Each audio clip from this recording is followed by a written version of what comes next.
기름기 쫙 빼고 기본으로 돌아온 야간 종목 진단 야인시대 제로.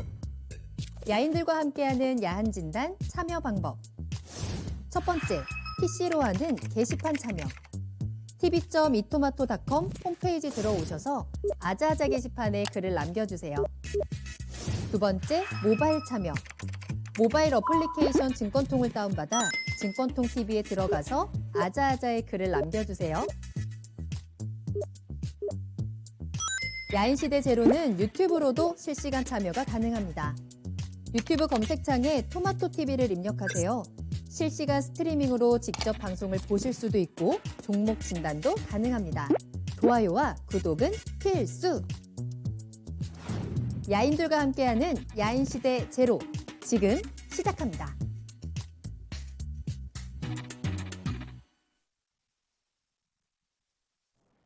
야간 종목 진단 야인시대 제로, 안녕하세요. 한보람입니다. 기름기 쫙 빼고 군더더기 없이 종목 진단에 집중하는 한 시간입니다.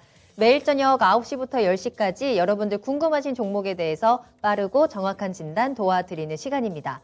자, 오늘은 한 주의 딱 중간이 수요일입니다. 또 3천선을 다시 한번 올라온 특별한 날이기도 한데요. 그만큼 오늘 야인시대에서도 스페셜 게스트 한 분을 모셨습니다. 야인시대에서 또 오랜만에 보는 반가운 얼굴이라고 하던데요. 김정수 전문가님과 함께 하겠습니다. 전문가님 안녕하세요. 네, 안녕하세요. 반갑습니다. 네. 자, 이렇게 저랑은 방송에서는 처음 뵙는 것 같습니다. 근데 또 야인시대에서 특히나 또 시청자분들이 이렇게 저녁에 전문가님 얼굴을 보니까 또 반가워하시는 분들도 계실 것 같거든요. 네. 인사 한 말씀 해주실 수 있을까요? 네, 반갑습니다. 네. 정석투자 김정수 전문가입니다. 오늘 종목 상담 이 프로그램에 좀 참여를 했는데 오랜만에 스페셜로 참여하다 보니까 네. 좀 서투른 부분이 분명히 있을 수도 있습니다. 그럴 때는 좀 너그럽게 양해해 주시고요. 오랜만에 하는 거라서 좀 양해해 주시고 최선을 다해서 제가 아는 성심껏 답변 좀 드리도록 하겠습니다. 네. 채팅창에서 오렌지님이 오 김정수 전문가님 하면서 환영해 주셨고 또 너무 추운 밤비님께서도 와 김정수 전문가님 오셨네 라는 글도 올려주고 계십니다. 오늘 1시간 김정수 전문가님과 함께 종목 상담 또 꽉 채워보도록 할 테니까요. 여러분들께서도 궁금하신 종목 많이 올려주시고 또 전문가님께 개인적으로 궁금하신 부분들도 이 시간에는 올려주시면 함께 이야기 나눠볼 수 있으니까요. 다양한 이야기 나눠주시길 바라겠습니다. 자, 궁금하신 종목 있으시다면 지금 바로 올려주시면 되겠습니다. 종목명과 매수가, 비중 같이 올려주시면 되겠고요. 유튜브 실시간 채팅창 열어두도록 할게요. 토마토 TV 검색하고 들어오셔서 실시간 채팅창으로 함께 하시면 되겠고요. 네이버 TV를 통해서도 라이브로 방송 시청하시면서 궁금하신 부분들 올려주시면 되겠습니다. 또 토마토 TV 홈페이지 들어오셔서 아자아자 게시판에 글 올려주셔도 좋고요. 서울전화 02-325-8200번 문의전화 활짝 열어두겠습니다. 궁금하신 부분들 편하게 문의전화 보내주시길 바랄게요. 자, 그렇다면 오늘도 출석 체크하고 출발하겠습니다. 오늘도 일찍부터 오셨던 쫄보님, 또 준호님, 또 밤비님 반갑습니다. 윤수장 김시홍님도 오셨고요. 마그마님, 행복하자님, 오케이동자님 모두 잘 오셨어요. 자, 그리고 꽃방울님이 대박하면서 또 인사 나눠주셨고 서당계 1년차님도 오셨네요. 대장 아빠님, 아주 대박이님. 오늘따라 또 굉장히 종목들이 많이 올라오고 있는 상황입니다. 그만큼 김정수 전문가님을 또 반겨주고 계신 것 같아요. 자, 그렇다면 지금부터 종목 진단 출발해 보도록 하겠습니다. 자, 먼저 첫 번째 종목은 아자아자 게시판에서 수익 적중님이 올려주신 종목이고요. LG전자 살펴보도록 하겠습니다. 자, 매수가는 13만 원에 비중은 10% 보유하고 계시고요. 손질 중인데 추가 매수 여부와 목표가 진단 부탁합니다. 라는 글도 함께 올려주셨습니다. LG전자가 오늘은 1.59% 하락이었고요. 12만 3,500원에 거래를 마쳤습니다. 이 손실을 어떻게 대응을 하면 좋을지 목표가 어디까지 잡을까요, 전문가님? 제가 상담을 종목당 할 때 네. 대충 시간을 한 1분 내외 정도로 하면 될까요? 충분히 더 하셔도 됩니다. 길게 하시는 분들은 3, 4분도 하세요. 네. 3분에서 한 4분. 3분에서 한 5분 정도? 네네. 알겠습니다. LG전자 13만 원에 10% 이렇게 물어보셨는데요. 가격을 두 개를 체크를 하세요. 12만 2천 원. 그 다음에 11만 2천 원 사면 됩니다. 그러니까 추가 매수 의견을 좀 물어보셨는데 12만 2천 원 정도에서 한 5% 정도 받으시고요. 그리고 만약에 아래쪽으로 흔들림이 나온다. 그럼 5% 정도 좀 남겨놨다가 11만 2천 원 정도에서 매수하면 된다. 그리고 이 구간에서는 악재가 나와도 그냥 사면 돼요. 그러면은 저는 충분히 그 가지고 계신 종목에 대한 수익은 좀 날 수 있다. 전 이런 관점을 가지고 있습니다. 그냥 네. 사야 돼요. 12만 2천 원짜리, 3천 원짜리는 고민하는 자리가 아니라 한 두 번 정도 나눠서 그냥 매수해야 된다. 악재 나와도 그냥 산다. 이런 생각으로 전략을 세워서 이제 연말 이 매수를 내가 어떻게 하면 좀 단가를 잘 조절해서 갈 것이냐. 요거를 좀 생각하면 좀 심플하게 저는 전략이 나오지 않겠느냐. 이렇게 보고 있고요. 왜 그렇게 생각하느냐가 이제 중요하겠죠. 시가총액이 한 20조 정도 되는 기업인데 네. LG전자 하면은 딱 떠오르는 사업이 뭐가 있을까요? 가전제품이요. 그죠. TV 네. 가전이나 세탁기. 네. 이걸로 1년에 3조를 벌어요. 3조나요? 네, 그렇죠. 50조에서 60조 정도의 매출이 나오는 기업이에요. 그래서 TV 가전이나 이제 세탁기로 글로벌 그 점유율 상에서 이 탑에 있는 기업이라고 보면 됩니다. 매출로는 삼성전자가 더 잘 나오지만 프리미엄급은 LG전자가 더 잘 팔려요. 그래서 영업이익률이 한 10%에서 한 11, 2% 정도 나옵니다.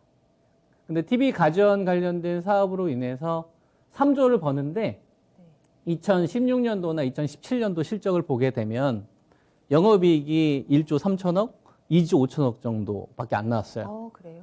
제가 방금 전에 3조는 번다고 했잖아요. 네. 근데 이익이 왜 1조 3천억이나 2조 4천억밖에 안 나왔을까요? 돈 번 거를 다 까먹은 거예요. 스마트폰 사업에서.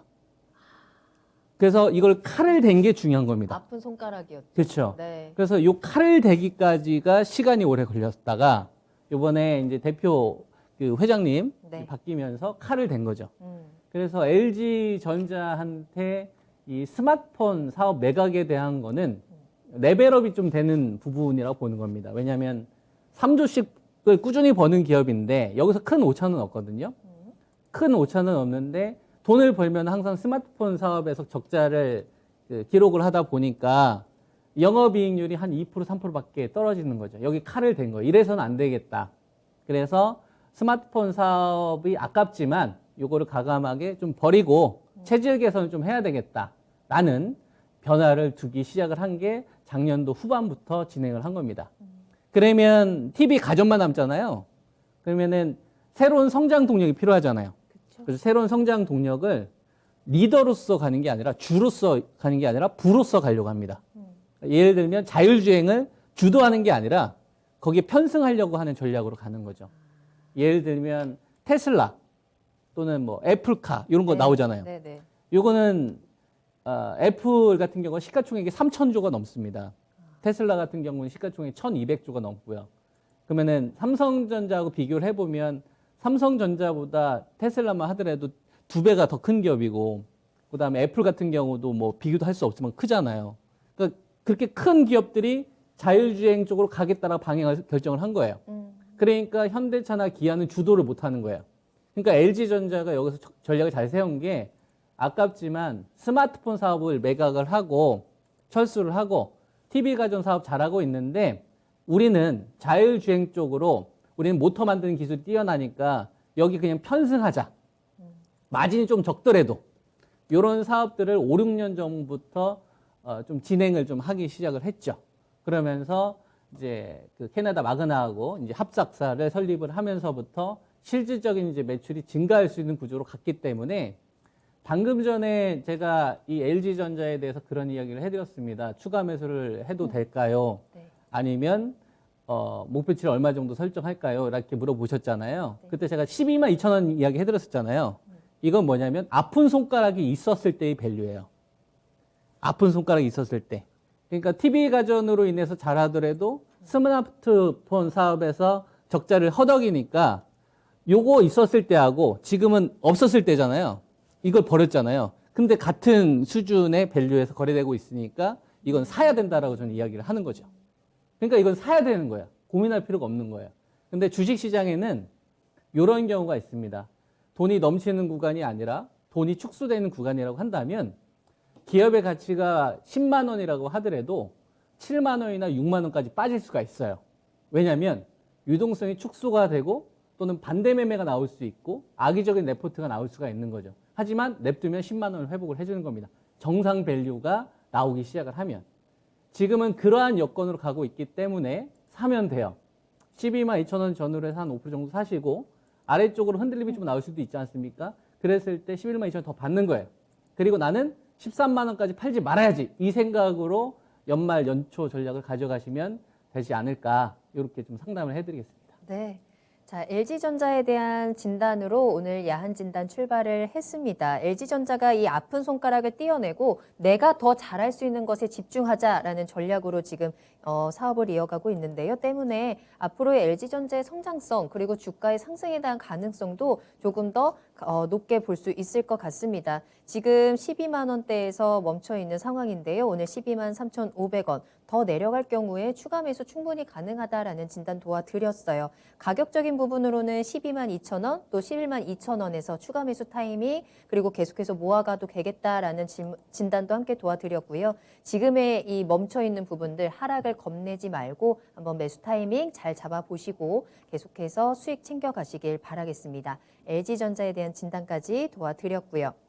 자, 다음 상담 만나보겠습니다. 채팅창에서 파랑새님이 김정수 전문가님 팬입니다 라는 글도 올려주셨고요. 한결님도 오 반가워라 라면서 반겨주고 계시네요. 궁금하신 부분들 계속해서 올려주시면 더 좋을 것 같고요. 키다리님 잘 오셨습니다. K맥스님의 이름도 보이고요. 이재용님 오랜만에 오셨네요. 반갑습니다.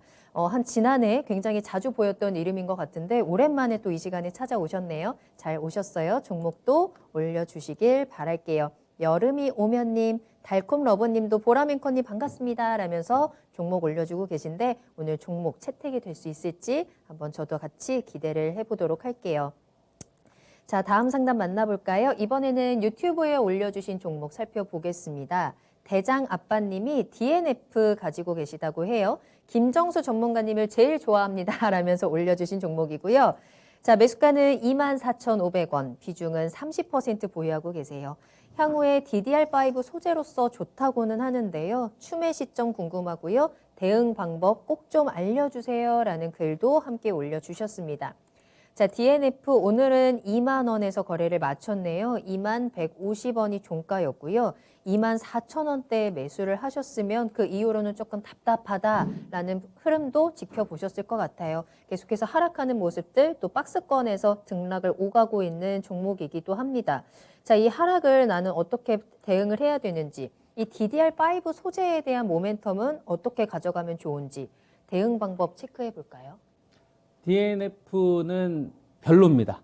별로예요. 네, 결론부터 이야기를 네. 해드리면 별로인 주식이에요. 그러니까 DDR5와 관련된 수혜주로 부각을 받고 있지만 실상을 찾아보면 DDR5는 심텍, ISC 같은 기업을 하시기를 권장을 하고요. 그리고 반도체 소재 쪽을 하신다면 저는 뭐 월덱스를 방송에서 많이 좀 추천을 좀 드렸었는데 북미 매출이 좀 잡히기 시작하는 월덱스나 그다음에 이제 코미코나 이런 주식들이 좀 급락 조정이 나왔을 때 차라리 이쪽을 공략하시기를 권장합니다. DNF 같은 경우는 똑같이 반도체 소재로 분류를 하고 있는데 이걸 세부 내용을 좀 뜯어볼 필요가 있어요. 네. 왜냐하면 반도체에서는 수많은 공정들이 있습니다. 거기에서 이제 증착 공정이라고 해서 우리가 이제 사용하는 이제 스마트폰이 있으면 화질이 되게 밝아지잖아요. 이거는 전자이온이 되게 빠르게 움직이는 거예요. 플러스 이온, 마이너스 이온이 전자이온 속도가 되게 빠르게 움직이고 있기 때문에 화질이 좋은 거고 네. 우리가 이제 과거에 TV나 뭐 PDP 브라운관 보면 화질이 좀 약간 구리지 않습니까? 그거는 전자이온이 느리게 움직이는 거예요. 그래서 화질이 밝으면 밝을수록 전자이온이 빠르게 움직이는 거고 이렇게 되기 위해서 우리가 이제 미세화라고 이렇게 단어를 많이 좀 쓰죠. 근데 이 전자이온을 입히는 과정 속에서는 반도체에서 이제 대표적으로 중요한 공정이 있는데요. 증착 공정이라고 있습니다. 우리가 이제 태적한다, 쌓는다라고 이야기를 하는데 플러스 이온이나 이제 마이너스 이온이 이렇게 층층이 쌓는 거예요. 이 장비가 원익 IPS, 테스가 만드는 장비, 유진테크가 만드는 장비입니다. 장비가 큰 거는 이제 원익 아이패스고, 장비가 조금 약간 작은 거는 테스. 그 다음에 미사의 좀 난이도가 높은 거는 이제 유진테크 같은 장비들이 들어가는 거죠. 그래서 삼성전자나 하이닉스나 이런 업체들이 이제 투자를 했었을 때 그런 증착 장비가 들어가고, 이 미세화를 진행하는 과정 속에서 예, 필요한 소재들이 있을 거 아니에요. 그래서 이제 우리가 전구체나 프리커서에 들어가는 업체예요. 근데 최근 들어서 삼성전자나 하이닉스나 뭐 인텔이나 이런 업체들이 파운드리 투자와 관련된 얘기를 많이 들어보셨어요? 아니면 디램 관련된 내용을 많이 들어보셨어요? 파운드리죠. 네. 얘는 낸드에 들어가는 소재예요. 그래서 제가 파운드리 쪽에 들어가는 소재 쪽을 하라고 이야기를 해드리는 게 월드엑스나 그다음에 이제 코미코 같은 걸 하는 거고, 지금 반도체 디램 같은 경우에는 이미 삼성전자가 미세화가 상당히 좀 진행이 된 상태이기 때문에 DNF가 나쁘다라는 게 아니라 DNF보다 더 좋은 주식이 나타나고 있는 시장인 거예요. 그러면 주식시장에 유동정세가 이렇게 펼치는 시장이 있어요. 예를 들면 뭐 한 20주 정도 거래되는 시장이라고 한다면, 지금 코스피하고 코스닥 합쳐서 한 20주 정도 되거든요. 20주 시장과 그 다음에 올 초에 60조까지 거래대금이 움직였었습니다. 코스피하고 코스닥 합쳐가지고. 코스피에서 한 45조까지 거래대금 터졌었고, 적게 나오면 한 25조 정도가 나왔었거든요. 네. 지금은 10조 내에서 움직여요. 코스닥 10조 내외. 그러니까 반토막이 난 거잖아요. 그러면 DNF가 나빠서가 아니라 DNF보다 더 좋은 삼성전기가 보이고 하이닉스가 보이니까 얘를 안 사고 걔네들을 먼저 사는 자금들이 있는 거예요. 그러면은 이 주식을 사려고 하는 사람들은 시장에 유동성 자금이 들어왔었을 때는 관심을 갖는 거죠. 그러니까 경쟁에서 밀리는 거예요. 그러니까 주식시장은 그 기업이 아무리 사업을 잘해서 이익을 잘 내는 것도 중요하지만 경쟁 우위에 있어야 됩니다. 똑같이 IT 반도체 섹터로가 한다면 파운드리 쪽 관련된 삼성전자의 방향이 더 확고하기 때문에 설사 DDR5와 관련된 모멘텀을 이 주식이 움직인다고 하더라도요, 내년도 DDR5의 점유율이 올라갈 수 있는 확률은 한 5%에서 10%밖에 채 되지 않습니다. 우리가 DDR3에서 이제 DDR4로 넘어갔던 구간이 2014년도부터 2016년도였는데 3년이 걸렸어요. DDR3에서 DDR4로 넘어가는데 3년이 걸렸습니다. 그리고 초창기 1년 차보다는 2년 차부터 수율이 급격하게 좋아지기 때문에 내년도보다는 내후년도에 빚을 발휘할 수가 있는 거죠. 그래서 DNF에 대해서 질문을 하셨지만 저도 긍정적으로 좀 좋은 이야기를 해주고 싶지만 현재 객관적으로 봤었을 때는 디램 쪽에 들어가는 소재들보다는 파운드리 쪽에 들어가는 소재가 같은 100억을 번다고 한다면 더 높은 가치를 받아야 된다. 이렇게 저는 이제 판단을 하고요. 그래서 DNF한테 중요한 가격은 두 가지 가격입니다. 첫 번째는 아래쪽은 18,000원이고 위쪽으로는 24,000원이 돼요. 즉 24,000원으로 다가올수록 투자 매력은 별로 없고 18,000원 선 정도에 좀 다가올수록 좀 매도하기엔 좀 늦고 좀 반등을 기다려야 되는 그런 어떤 가이드라인으로서 대응을 하시면 되지 않을까, 이렇게 좀 상담해 드리겠습니다. 네.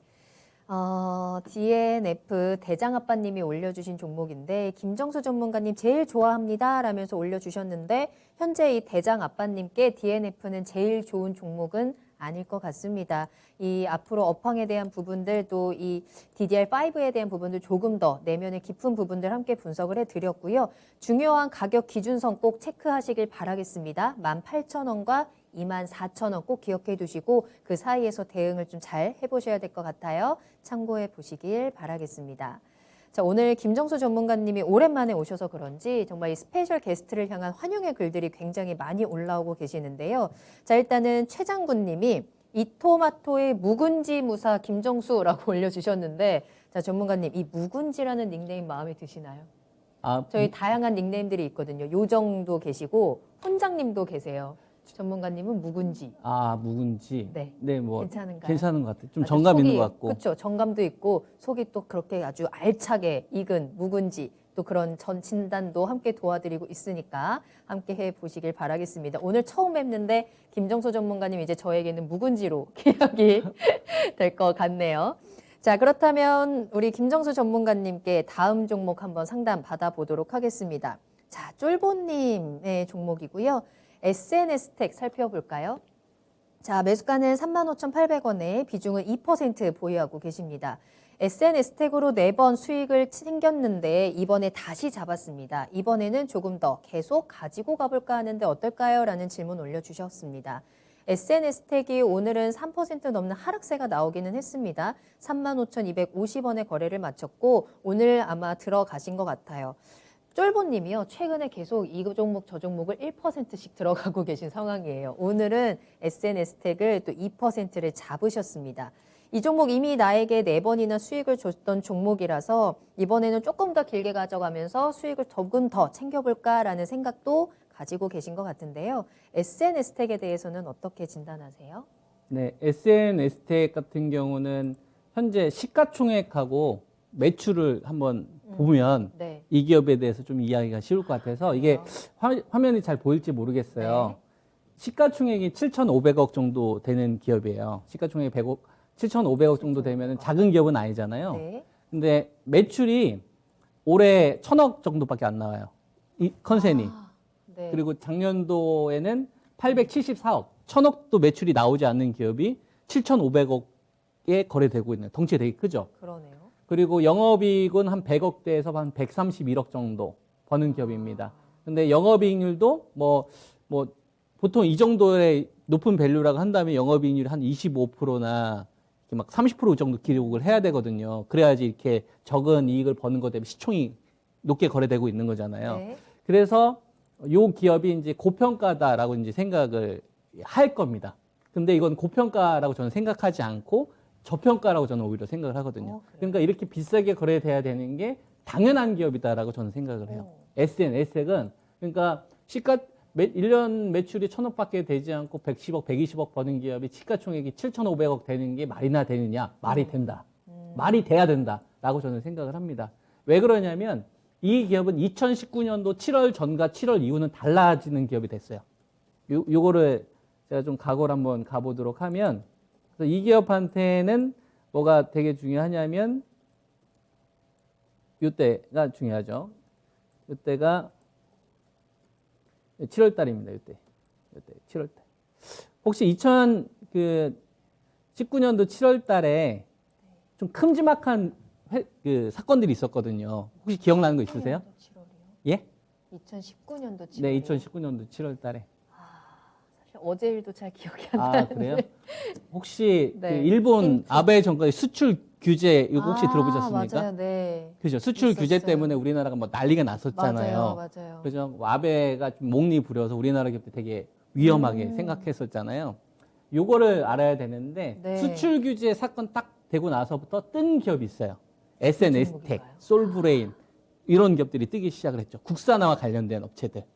반도체 국산화가 반드시 필요한 업체들. 네네. 그러니까 삼성전자나 하이닉스 같은 경우는 일본으로부터 소재를 가지고서 반도체를 생산을 해서 뭐 애플이나 뭐 아마존이나 이런 업체들한테 물건을 납품을 하는데 2019년도 7월 달에 이제 아베가 우리나라 좀 성장하는 게 좀 마음에 안 들었는지 규제를 좀 걸기 시작을 했죠. 그쵸. 그러다가 좀 난리가 났던 겁니다. 그래서 SNS텍 같은 경우에는 사실 이 일본 아베의 이 수출 규제가 나오기 전까지는 그냥 뭐 큰 관심을 못 받았던 기업이에요, 여의도에서. 근데 네. 7월 이후는 야, 이거 사야 된다라는 시각으로 급격하게 바뀌기 시작을 했죠. 왜 그러냐면 삼성전자나 SK 하이닉스의 전성기를 혹시 아십니까? 언제가 제일 많이 벌었는지? 삼성전자랑 SK. 예, 삼성전자 하이닉스가 떼돈을 벌었던 시기, 지금 말고. 반도체 막 빅사이클이라고 해가지고 막 대한민국의 반도체가 이런 어떤 뭐 하면서 되게 뛰었던 시기가 있었어요. 몰라요. 2017년도, 18년도입니다. 그때. 그때는 막 반도체 얘기만 나왔던 시기예요. 그래서 뭐 삼성전자 반도체 디램이 영업이익률이 70% 나왔어요. 이 말이 안 되죠. 그러게요. 1,000원짜리 물건 팔면 700원 나왔어요. 와, 독점이라서. 진짜 돈 많이 벌었던. 그렇죠. 네네요. 그리고 또 가상화폐 그때 랠리 났던 시기예요. 거기에 이제 서버 들어가고 그다음에 엔비디아 GPU 들어가고. 그래서 삼성전자나 하이닉스가 가장 높은 이익을 벌었던 시점이 2017년도에서 18년 정도 됩니다. 이때를 우리가 이제 반도체 빅사이트라고 하죠. 네. 이때 삼성전자하고 하이닉스 같은 경우에는 주로 디램에서만 돈을 벌었었는데요. 2017년도, 18년도는 하이닉스는 낸드에서 돈을 못 벌지만 삼성전자는 낸드에서 대박을 터뜨립니다. 2015년도 7월 달에 중국 우시에 7조를 투자를 하면서부터 간치 진출했었던 테스트나 원희 가입해서 이런 업체들과 같이 장비 관련된 업체들이 떼돈을 벌기 시작을 하죠. 그리고 나서 29조 벌던 삼성전자가 58조를 법니다. 다 어디서 벌었어요? 디램도 벌었지만 낸드라는 새로운 수익구조가 딱 나오면서 우리나라 코스피 종합주가지수가 박스권을 돌파를 하면서 3천 시대를 가기 전에 우리가 한 2,600까지 한번 간 적이 있잖아요. 그래서 이제 대랠리가 나왔던 겁니다. 수출 규모도 굉장히 좀 점프가 됐었고. 그때 지위를 잡았던 사람이 있어요. 지휘봉. 삼성전자를 총괄했던 사람. 권우현 부회장님입니다. 권우현 부회장님이 최고로 호황이었었을 때 네. 은퇴하셨어요. 바톤을 넘겨줬습니다. 누구한테 넘겨줬냐면 김기남 반도체 그때 부회장님한테 바톤 터치를 넘겨줬어요. 가장 호황기 때. 네. 이제 나의 역할은 끝났다. 이제 자네가 맡게. 그리고 나서 김기남 반도체 사장의 오른팔을 삼성전기 대표이사로 청와 쪽으로 보내버리고 그리고 그 김기남 반도체 사장이 어떤 결정을 했었냐면 이제 반도체 디램하고 랜드로는 한계가 있다. 이미 이제 점유율 1등을 했기 때문에 파운드리에서도 돈을 벌어야 된다. 그래서 2019년도 2020년도까지 대규모 파운드리 쪽에 투자를 합니다. 2017년도, 18년도, 16년도는 OLED에 되게 많이 투자를 했었어요. SDC 한 4조, 5조 벌었었거든요.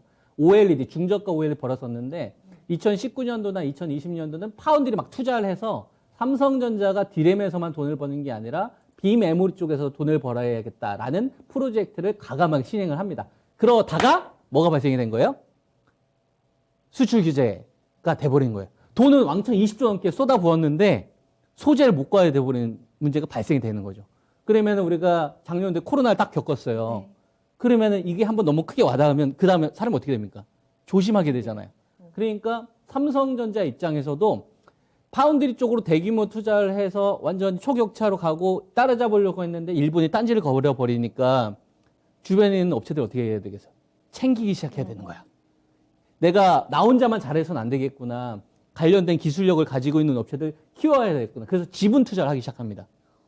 그래서 뭐 KC텍이나 뭐 솔브레인이나 동진쌤 기존에 이제 지분 투자를 한 기업 이외에 이런 똘똘한 기업들 키워야 되는 거예요.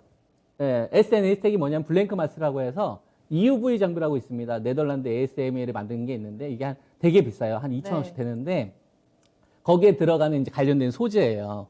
그러니까 SNS텍을 삼성전자 차원에서 키워야 되는 상황으로 가버리니까 2019년도 전에 SNS텍을 바라보는 사람들과 2019년도 7월 이후 수출 규제 사건이 나오고 반도체 국산화 관련된 내용이 나오니까 이제 기관 투자가들은 그런 1,000원밖에 안 나오는 필요 없어. 그게 지금 중요한 게 아니야. 삼성전자는 지금 반도체 소자 국산화하는 데 있어서 이런 기업도 안 키면 큰일 나. 그래서 SNS텍이나 솔브레인이나 동진세미캠이나 KC텍, 삼성전자 지분 투자가 되어 있거나 수출 규제와 관련된 주식들 있잖아요. 이런 기업들을 항상 여러분들이 관심권에 두었다가 시장에 폭락이 나왔었을 때 이렇게 편입하는 이런 전략이 전 좋다라고 보거든요. 그래서 이제 아까 맨 처음으로 좀 돌아가면 네. 그래서 매출액이 1,000억밖에 되진 않지만 그래도 저는 고평가라고 생각하지 않고 이건 그래도 저는 싸다라고 보는 거예요. 그러니까 삼성전자하고 이렇게 계속 이렇게 손잡고 가야 되니 이렇게 같이 가죠, 이렇게. 이런 기업이 되는 거죠. 깐부. 그렇죠, 네. 되는 거죠. 키워야 되는 거예요. 네. 얘를 빼고서 어떤 단계를 밟을 수가 없는 겁니다.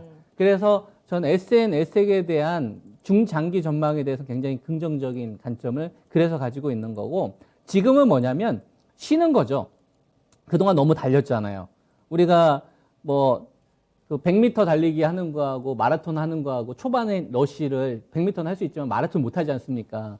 그래서 이 주식 같은 경우에는 이 러쉬가 2019년도 7월 달부터 달린 거예요. 그러니까 얼마나 피곤하겠어요. 그죠? 그럼 여기서 이 주식 한 단계 더 점프를 하기 위해서라도 이렇게 기간 조정이 필요한 겁니다. 근데 이 기간 조정은 죽이러 가는 조정이 아니라 힘을 모았다가 에너지를 모아서 한 번 더 크게 컷덤할 수 있는 그런 과정을 저는 해석을 하고 있어서 네. 이 주식에 대해서는 저는 뭐 매수 관점을 유지를 해야 된다고 보고 있고요. 35,800원 선 정도의 2%가 맞아요? 네, 20%가 2%. 아니라? 네. 아, 그래요? 2%예요? 쫄보님의 전략이에요. 그렇구나. 네, 2%. 그래서 살짝, 이제 네. 예. 그래서 비중은 제가 제시해 드릴 수 있는 게 한 15% 내외 정도를 제시를 해 드리겠습니다. 그래서 제가 제시해 드릴 수 있는 가격대는 한 33,000원대에서 한 2,000원 정도? 이 정도 오면 저는 비중 더 늘려도 된다라고 보고 있고요.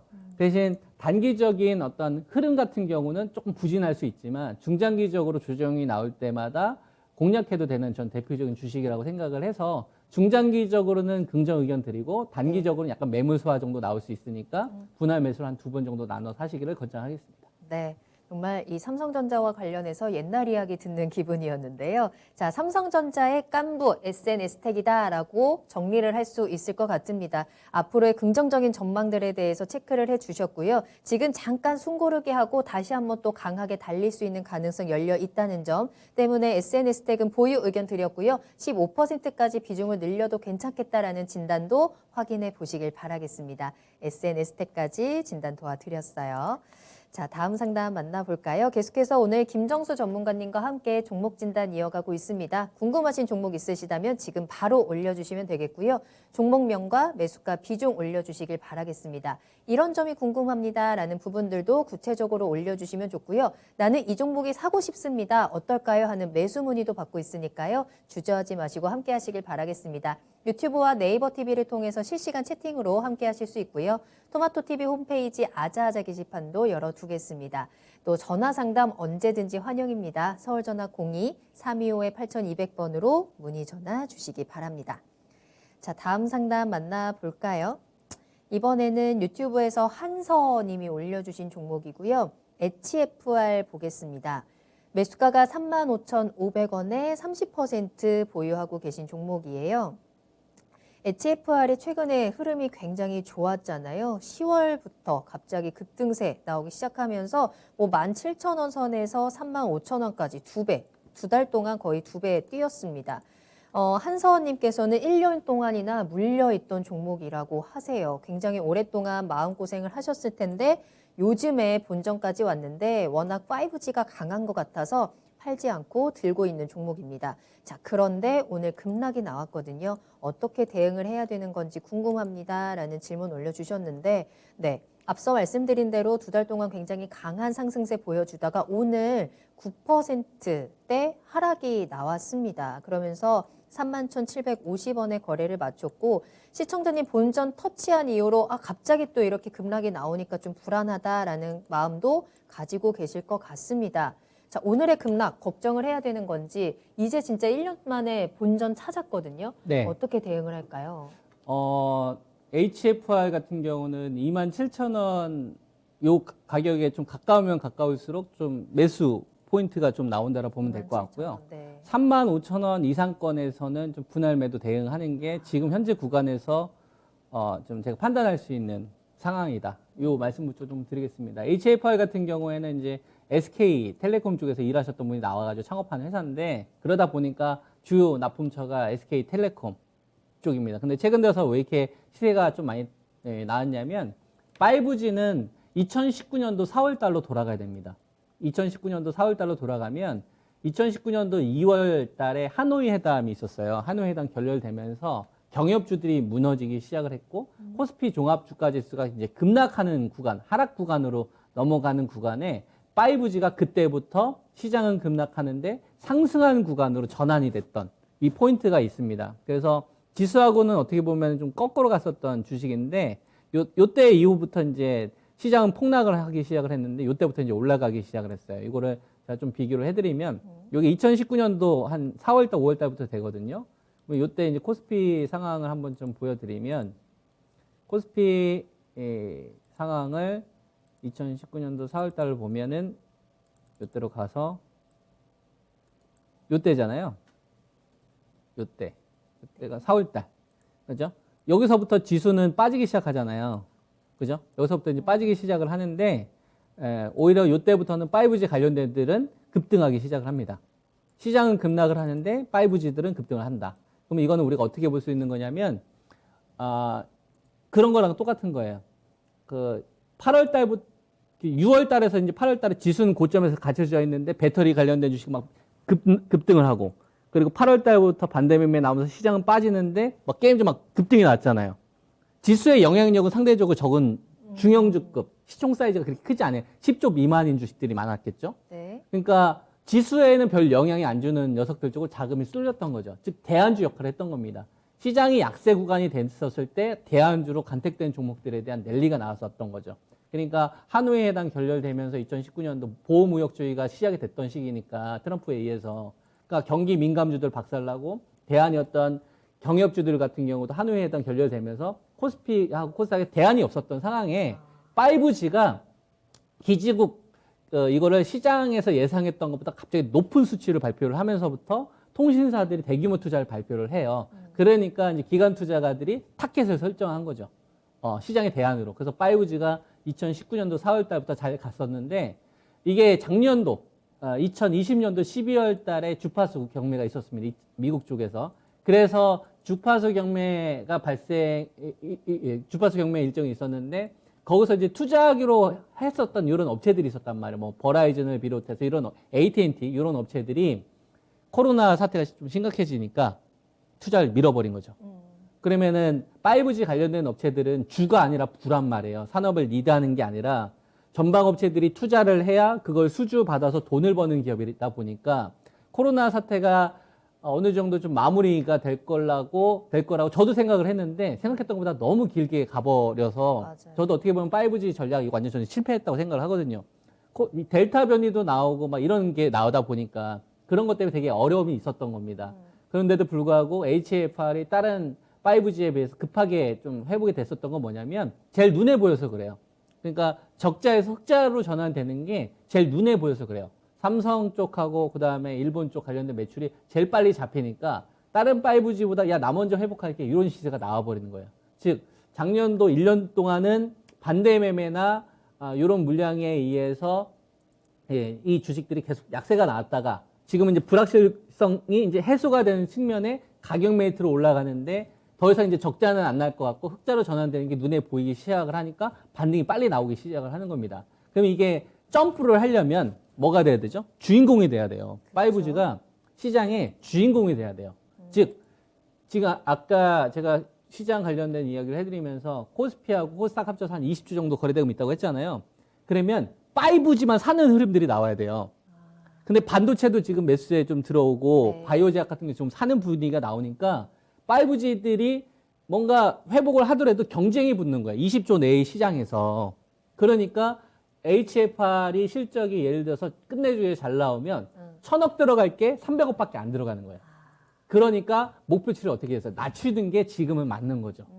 그래서 이 기업이 문제가 있다라기보다 유동성 축소라는 이 틀을 하나 우리가 이해를 하고 5G와 경쟁하는 괜찮은 종목들이 나오니까 이쪽으로 쏠리는 자금들이 이제 없는 겁니다. 근데 2019년도 4월 달에서 말까지는 경쟁자가 없었어요.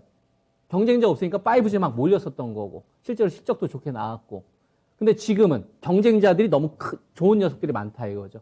그래서 이런 것들은 좀 싸게 사서 좀 반등 나오면 좀 팔았다 이런 식으로 매매를 하시는 게 훨씬 더 낫고 5G에 집착하지 마시고 5G에 관련된 비중을 과감하게 줄여놓되 대안주 쪽으로 좀 이동을 좀 시키면서 거래하시는 게 저는 훨씬 더 효율적인 거래가 될 거다라고 생각을 합니다. 그래서 제가 제시해 드릴 수 있는 게 27,000원에 가까우면 가까울수록 좀 매수 포인트가 나오고요. 35,000원 이상권이 되게 되면 이 가격이 위로 가면 갈수록 좀 메리트가 별로 없어요. 그래서 이 가격 두 개 놓고서 저는 좀 비중을 좀 축소하는 쪽으로 대응 전략 가져가시는 게 좀 좋겠다라는 의견을 드리겠습니다. 네. 자, 가격 기준선 딱 확인하시길 바라겠습니다. 27,000원 그리고 35,000원입니다. 이 안에서 좀 잘 대응을 해보셔야 될 것 같아요. 오랫동안 좀 물려 계시면서 고생하셨을 텐데 이번에 이제 다시 한번 본전 왔잖아요. 이번 기회 놓치면 너무너무 아까울 것 같습니다. 매도 타이밍 좀 부지런히 잘 잡아보시면서 손실 최소화하고 꼭 빠져나올 수 있는 전략들 확인해 보시길 바라겠습니다. HFR까지 진단 도와드렸고요. 오늘 채팅창 굉장히 활발하네요. 저도 다 못 읽을 정도로 굉장히 빨리 올라가고 있는데 그 재밌는 이야기들이 있었는데 다 놓쳤어요. 아쉽습니다. 수다 떨고 싶었는데 다음 상담이 또 전화가 기다리고 있어서요. 이야기 나눠볼게요. 안녕하세요, 시청자님. 네, 안녕하세요. 네, 반갑습니다. 네. 자, 어떤 종목 궁금하신가요? 롯데케미칼 네, 매수가랑 비중 어떻게 되세요? 229,000원 12%요. 네, 롯데케미칼 22만 9천 원에 12% 보유하고 계십니다. 최근에 매수하셨겠어요, 시청자님? 네. 네, 어떤 점이 가장 궁금하실까요? 네, 목표가도 궁금하고요. 네. 네, 그 목표가 궁금해요. 예. 알겠습니다. 목표가 이제 이 롯데케미칼 종목의 전망 체크하면서 내가 어디까지 가면 가져갈 수 있을까 이 부분을 한번 확인해 보도록 하겠습니다. 롯데케미칼이 굉장히 오랫동안 하락하는 모습 보여주다가 최근 들어서 반등세 나오고 있는 종목이거든요. 자, 그런데 오늘은 다시 한번 또 하락하는 모습도 나타났네요. 오늘 2% 하락으로 22만 5천 원의 거래를 마쳤습니다. 아주 소폭 지금 손실 구간에 계시기는 한데 대응할 수 있는 타이밍 충분히 있을 것 같아요. 자, 전문가님과 함께 목표가 체크해 보세요. 전화 연결해 드리겠습니다. 네, 안녕하세요. 네, 안녕하세요. 네, 그 롯데케미칼 혹시 매수하신 이유가 어떤 거가 있을까요? 그냥 샀는데요. 아, 그래도 뭐 자금을 집행하시려고 하면 화학 주고 그래서 석유 이런 거 관련되어 있는 것 같아서 예. 석유가 이렇게 가격이 큰 거 봐서 샀는데 잘 모르겠어요. 아, 예. 그래요? 그 롯데케미칼, 대한유화 같은 이런 순수화학 관련된 업체들은 2014년도 세일가스 혁명 이후로 주도권에서 저는 탈락됐다라고 보고 있습니다. 전 세계에서 시가총액이 제일 컸던 게 엑손 모빌이었었는데 셰일가스 혁명되고 나서부터 우리나라가 원유를 옛날에는 중동에서만 사왔었거든요. 근데 미국에서도 이제 사오기 시작하잖아요. 그러니까 이제 원유, 에너지를 기반으로 한 이 산업들이 주도권을 빼앗긴 겁니다. 누구한테? 빅테크한테. 그래서 엑소모빌에 관련된 내용들이 이제 잘 안 나오고 뭐 페이스북이나 메타로 바뀌었지만 그다음에 아마존이나 그다음에 테슬라나 애플 같은 이런 기업들이 마이크로소프트 같은 이런 업체들이 세상을 이끌지 지금 뭐 에너지 기반으로 한 업체들이 이끌지는 않거든요. 그래서 롯데케미칼이 1,000억을 벌더라도 그러니까 지금 1,000억을 벌고 2014년도에 1,000억을 벌더라도 지금은 값어치가 더 낮아져야 된다는 얘기입니다. 왜냐하면 주도를 못하기 때문에. 그래서 롯데케미칼 같은 경우에는 우리가 이제 대표적으로 순수화학, 경기 민감주를 이야기를 하는데 얘네들이 사업을 어떻게 하냐면은 우리가 그 중동에서 원유를 사와요. 그럼 그걸 정제를 시켜버리는 거예요. 그럼 그걸 가지고 나프타를 추출을 해서 그걸 가지고 이제 뭐 이런 노트북, 그 다음에 우리가 입고 있는 옷, 그 다음에 페트병, 그죠? 폴리 뭐 이런 거 있잖아요. 이런 것들을 만들어서 물건을 파는 업체예요. 이런 업체들은 멀티플을 높게 줄 수가 없습니다. 왜냐하면 경기를 주도하는 게 아니라 이끌려가는 업체니까. 그래서 롯데그룹 신동빈 회장이 화가 지금 잔뜩 나 있어요. 유통은 내가 왕자인데 지금은 유통의 왕자를 나를 얘기하지 않고 네이버 쇼핑이나 쿠팡을 생각하잖아요. 그렇죠. 경쟁에서 밀렸다고 생각한단 말이에요. 그러니까 롯데그룹은 과거에는 대기업 있지만 이대로 있다가 우리가 모토로나 노키아처럼 스마트폰 시장에서 경쟁에서 밀려버리게 되면 그렇게 될 수도 있잖아요. 그럼 위기감이 있단 말이에요. 그러니까 유통을 기반으로 한 이런 산업들로는 한계가 있으니까 롯데그룹에서 변화를 주려고 하잖아요. 그 변화를 롯데케미칼을 통해서 주려고 합니다. 하나 솔루션을 통해서 변화를 집중을 하려고 하고 포스코는 포스코 케미칼을 통해서 하려고 하는 거고 삼성은 당연히 삼성전자나 삼성바이오로직스를 통해서 사업을 신성장을 키우려고 하는 거고 그 다음에 SK는 옛날에 SK텔레콤이나 SK에너지가 주사업이었잖아요. 네. 그런데 지금 SK는 뭐가 떠오르세요? SK 하이닉스, 하이닉스. 바이오사이언스, 바이오팜 맞네요. 다 뭡니까? 빅테크나 아니면 세상을 이끄는 트렌드 중심에 있는 산업으로 바뀌었잖아요. 그죠? 지금 한진그룹 얘기 별로 안 하죠. 왜냐면 세상을 이끌지 않으니까. 그래서 롯데케미칼 같은 경우는 롯데그룹에서 어떻게든 얘를 통해서 문제를 풀고 싶은 거예요. 성장주로 가고 싶은 거예요.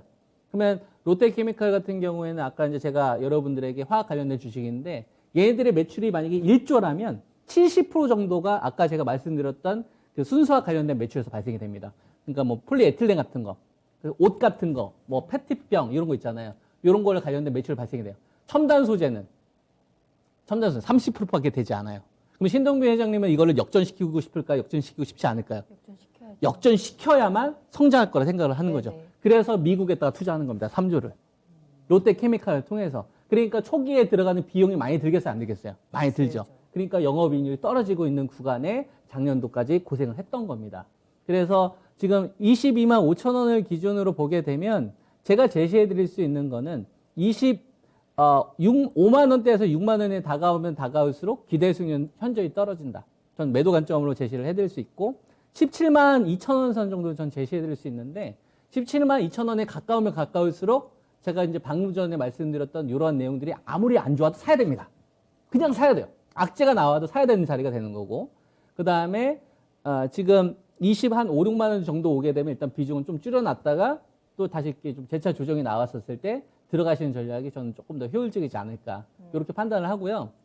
롯데케미칼의 큰 성과를 내려면 어떤 게 나와야 되냐면 순수화학 쪽 관련된 매출 비중이 70%고 첨단 소재 관련된 매출 비중이 30%인데 이 비중이 역전될 수 있을 만한 사건이 발생이 돼야 돼요. 뭐 예를 들어서 뭐 전기차 배터리 쪽 관련된 거를 인수를 하는 쪽으로 간다든지 어떤 소재 변화를 둔다든지 그죠? 이런 식으로 해야만 롯데케미칼에 대한 멀티플을 높일 수가 있습니다. 왜? 구조적인 변화가 나오는 거니까요. 그래서 롯데케미칼은 지금의 가격이 중요한 게 아니라 체질 개선이 되는 그 스타트 지점, 그 자리가 17만 2천 원. 가까이 오면 사는 거예요. 가까이 오면 사는 거예요. 악재가 나와도. 17만 2천 원 금방 오면 사는 겁니다. 그냥 사는 거예요. 악재가 나와도 그냥 사는 거예요. 두 번에 나눠서.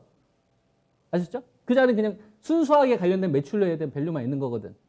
그리고 이 멀티플을 좀 높이려면 뭐가 필요하겠어요? 당연히 첨단 소재 관련된 매출 비중을 높이기 위한 액션들이 나왔을 때가 레벨업이 되는 겁니다. 그런 식으로 롯데케미칼에 대한 전략을 세우면 좀 도움이 되실 것 같습니다. 네. 자, 시청자님 22만 원 선에서 매수를 하셨으니까 일단은 1차적으로는 25만 원까지 한번 목표가 체크하시고 수익 실현하시면 좋을 것 같고요. 17만 2천 원도 꼭 기억해 두셨다가 롯데케미칼로 계속해서 수익 챙겨보시길 바라겠습니다. 도움이 좀 되셨을까요? 네. 네, 네, 오늘 감사합니다. 네, 감사합니다. 응원할게요. 네. 네, 자, 롯데케미칼까지 진단 도와드렸습니다. 자, 이제 종목 한 가지 더 볼 수 있을 것 같네요. 오늘 전문가님과 함께, 김정수 전문가님과 함께하는 야인시대 제로 이어가고 있고요. 앞서서 오늘 하루만 스페셜로 나오시는 건가요? 계속해서 나와주세요 하는 댓글도 제가 본 것 같은데 전문가님 이제 마지막 종목 한 가지 남은 것 같거든요.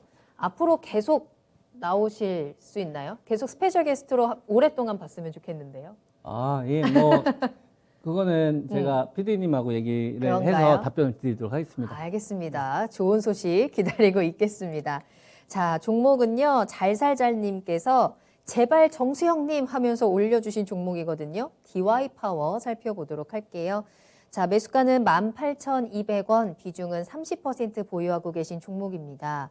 어떻게 하면 강제 장투에서 벗어날 수 있을까요? 대응 방안 진단 부탁드립니다. 꾸벅하면서 보내주신 종목인데 그도 그럴 것이 손실을 꽤 보고 계신 상황입니다.